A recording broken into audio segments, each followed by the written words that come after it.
Well, we're here today to discuss what Europe can look like in the future, and I actually have a very optimistic view. I see a new generation of entrepreneurs arriving. I see a new generation of investors arriving, and I also see a European Commission that is also finally embracing digital and wanting to invest in it, so in order that we have a true digital Europe.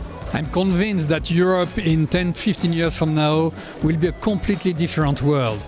The digital single market will be actually reality, of course.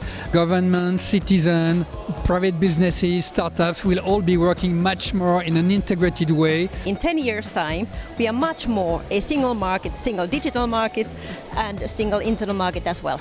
Small tech companies are our digital future.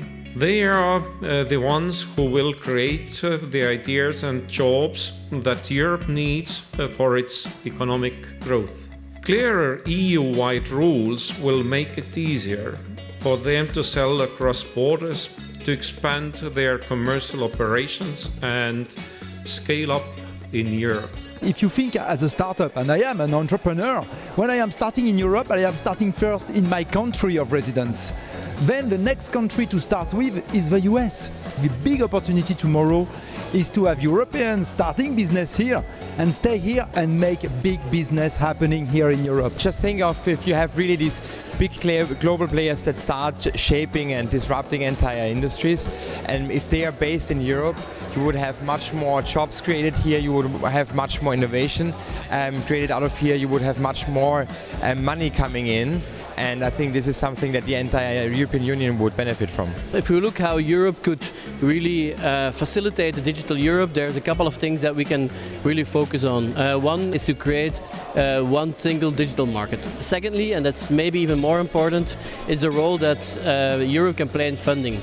There's a lack of funding for not only for startups, but especially for scale-ups. We have to do cultural changes. We must be more ambitious. We must assume more risks. And in terms of needs of the VC industry, we need more money for mature projects. We need to make sure that the venture funds understand very clearly the ambitions of these entrepreneurs coming through Europe. Secondly, talent and skills. We need to continue investing in the latest digital skills and continue to champion the European tech sector for international reputation's sake. We have exceptional talent in Europe. We want even more of them through education, and again through this mindset which says, yes, it is possible, yes, we do have the right capabilities to go to the next level. I think everybody agrees that we have to celebrate entrepreneurship. We have to celebrate the startups, we have to celebrate the corporates, we have to celebrate the successes, and so that we can truly embrace digital Europe.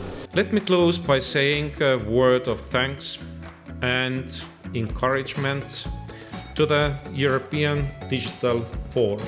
It is a great promoter of young tech companies, providing a helping hand to startups to break through to worldwide success. We greatly appreciate your work and commitment. Our objective is also your objective: to empower tech entrepreneurs and help Europe's digital economy to grow.